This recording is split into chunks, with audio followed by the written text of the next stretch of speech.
रोजगार को लेके जो है आज पटना में आंदोलन कर रहा है और यही नहीं, आज पूरे देश में 200 से अधिक जगहों पर रोजगार को लेके आंदोलन चलाया जा रहा है। रिक्तियाँ हैं, वैकेंसी है तो बहाली कीजिए, जो योग्य उम्मीदवार है उनका चयन कीजिए, नौकरी दीजिए, यही मांग है। युवाओं के लिए खास करके बेरोजगारी भत्ता, जिनको आप अभी तक सरकारी नौकरी नहीं दे पाए हैं, उनके लिए एक भत्ते का इंतजाम है। सबसे पहले तो ये बताइए कि रोजगार मुद्दा है या समस्या बन गया है? तो एकदम सही। माने आपने तो मतलब प्रश्न का जवाब ही दे दिया। जी। अब ये मुद्दा नहीं रह गया, अब ये समस्या बन समस्या घर घर की समस्या। पूरे देश में एक राष्ट्रीय रोजगार नीति कानून बने, हमारा मुख्य मांग यही है।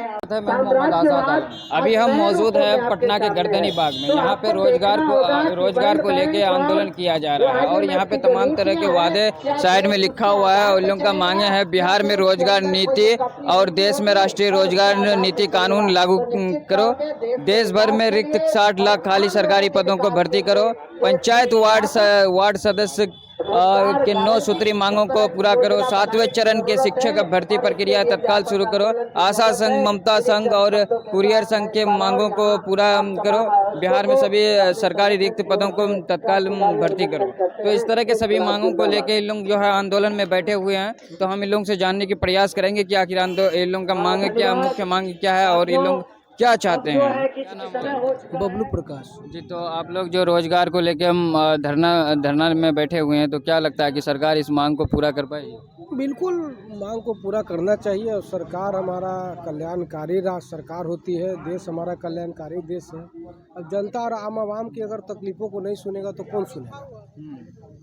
कॉन्ट्रैक्ट पे तो हर काम आप कितना दिन चलाएंगे? ठेका प्रथा पर कितना दिन काम करेंगे? जब आपके पास रिक्तियाँ हैं, वैकेंसी है तो बहाली कीजिए, जो योग्य उम्मीदवार है उनका चयन कीजिए, नौकरी दीजिए, यही मांग है। तो क्या लगता है आपको कि जिस तरह से आप देख रहे हैं काफ़ी दिन से बिहार में बीटेड वाले, सीटेड वाले संघर्ष कर रहे हैं और जितने भी संगठन हैं संघर्ष कर रहे हैं, उनकी सरकार बात पूरा नहीं कर रहे हैं, तो क्या आप रोजगार की मांग को पूरा कर पाएंगे? बीटेड और सीटेड वाले मुद्दों पर तो मैं सीधे सरकार के जो उप मुख्यमंत्री हैं तेजस्वी यादव पर अपने वादा खिलाफी का आरोप लगाता हूँ। चूँकि यही धरना स्थल है जहाँ ये आए थे, उन्होंने कहा था कि सरकार इनके मुद्दों पर ध्यान नहीं दे रही है, शिक्षकों को बहाल नहीं कर रही है। और इसी धरना स्थल से उन्होंने पटना के जिलाधिकारी से बात किया था, वीडियो बहुत वायरल हुआ था और लोगों को लगा था कि जब भविष्य में इनकी सरकार बनेगी तो हमारी नियुक्ति होगी। उन्होंने तो लेकिन आज मुकर गए हैं। गुलफिशा यूसुफ। क्या लगता है आपको कि आप लोग जो रोजगार आंदोलन दे रहे हैं, सबसे पहले तो बताइए क्या मांगे हैं आप लोग का रोजगार आंदोलन के तहत? देखिए, सरकार के समक्ष जितने भी बेरोजगार बिहार की जनता है, वो एक मांग के तहत यहाँ बैठी है। उनका ये कहना है कि सरकार एक रोज़गार नीति लाए जिसके अंतर्गत समान वेतन का प्रावधान हो और युवाओं के लिए खास करके बेरोजगारी भत्ता, जिनको आप अभी तक सरकारी नौकरी नहीं दे पाए हैं, उनके लिए एक भत्ते का इंतज़ाम हो ना। दूसरी तरफ आपको ये भी देखना पड़ेगा कि आखिर ये बेरोज़गारी इतनी बढ़ क्यों रही है, बेरोज़गारी को बढ़ने का कारण क्या है। आपने पलायन को रोकने का कोई काम नहीं किया। सरकार को मानना पड़ेगा कि किताबी जो खतियान और जो फाइलें वहाँ धरी की धरी रह जा रही हैं और जो आप नीतियाँ बना रहे हैं वो ज़मीनी स्तर पे क्यों नहीं दिख रही हैं। नीति होती किस लिए है? जनता के लिए होती है। अगर हम देखें तो संविधान यही कहता है कि सबको समानता का अधिकार है। जनता ने अपना काम कर दिया, आपको सरकार में बिठा दिया, आप मुख्यमंत्री बन गए, आपको दायित्व दे दिया। अब ये आपका कर्तव्य है कि आप जनता की समस्याओं को, खास करके मूलभूत समस्याओं को, जिसके कारण एक परिवार का भविष्य जुड़ा हुआ है, बच्चों की शिक्षा जुड़ी हुई है, बूढ़ों का स्वास्थ्य जुड़ा हुआ है, जिससे महिला की सुरक्षा जुड़ी हुई है, जिससे आप हर एक व्यक्ति का दिनचर्या जुड़ा हुआ, उस मुद्दे को आप कभी भी इग्नोर नहीं कर सकते हैं। और मुझे लगता है कि इस पे बहुत तत्परता से, बहुत ही नीचे लेवल पे जा कर के बुनियादी मुद्दों को देखते हुए और कुछ ऐसे सर्वे करवा के जिलों के अनुसार वहाँ पे कुछ लघु उद्योगों का निर्माण करे सरकार। हमारे साथ हैं लोग, उनसे भी बात करेंगे। क्या नाम है मैम आपका? जी, मेरा नाम उमा दफ्तुआर है। क्या लगता है आप लोग जो रोजगार के मुद्दों को लेके जो आप लोग धरना में बैठे हैं, सबसे पहले तो ये बताइए कि रोजगार मुद्दा है या समस्या बन गया है? एकदम सही। माने आपने तो मतलब प्रश्न का जवाब ही दे दिया।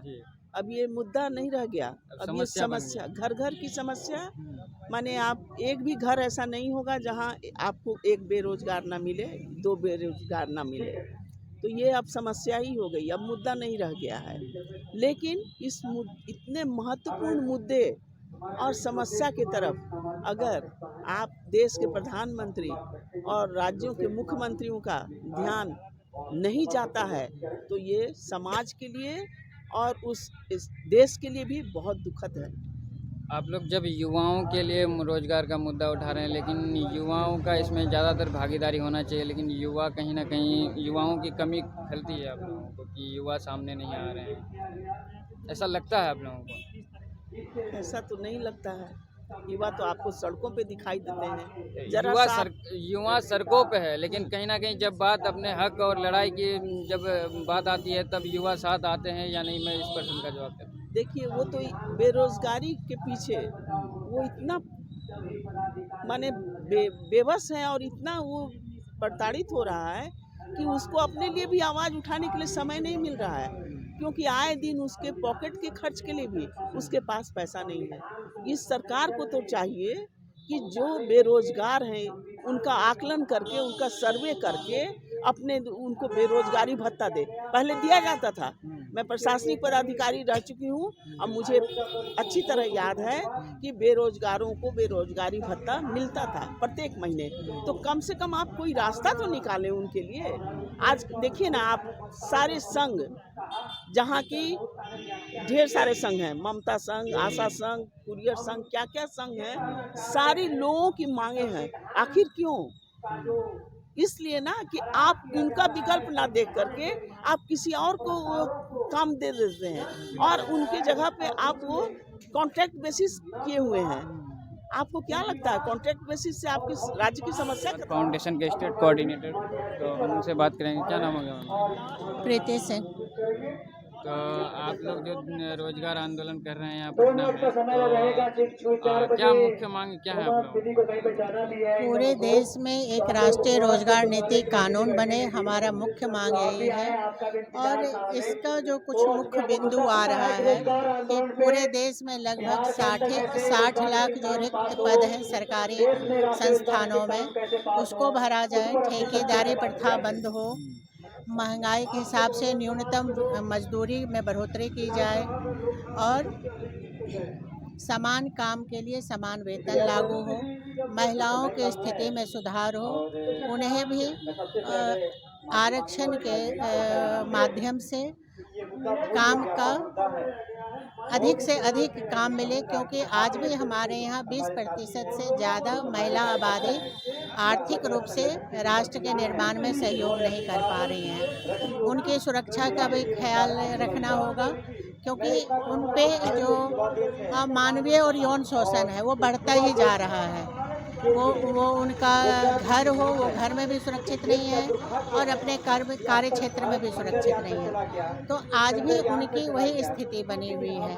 तो जब तक देश में राष्ट्रीय रोजगार नीति कानून नहीं बनेगा, उसके बनने से शिक्षा, स्वास्थ्य, कृषि, उद्योग सभी क्षेत्रों में आमूलचूल परिवर्तन होगा। और हमारा कहना है कि हमारे खेत तक में लघु उद्योग की स्थापना की जाए और उसको मार्केटिंग सप्लाई चेन, वो स्टेट लेवल के हो, नेशनल लेवल के हो, इंटरनेशनल लेवल के हो, उस सप्लाई चेन से जोड़ा जाए, उन्हें क्रेडिट सपोर्ट मिले, क्योंकि हम लोग और विशेषकर बिहार की जनता आर्थिक रूप से बहुत कमज़ोर है। बैंक के चक्रव्यूह में सरकार कभी कुछ पॉलिसी लाती भी है तो बैंक के चक्रव्यूह में उन्हें वो सपोर्ट नहीं मिलता है। तो इन सब के लिए राष्ट्रीय रोजगार नीति कानून बनना बहुत ज़रूरी है। अच्छा, आप जो अभी रोजगार आंदोलन में शामिल हुए, क्या मकसद है इस आंदोलन का? देखिए, बहुत ही दुर्भाग्य की बात है कि हमने अभी हाल ही में आज़ादी का अमृत महोत्सव मनाया और 73-74 साल बाद भी देश को रोजगार नीति का अभाव है और दरिद्रता है। क्यों ऐसा क्यों?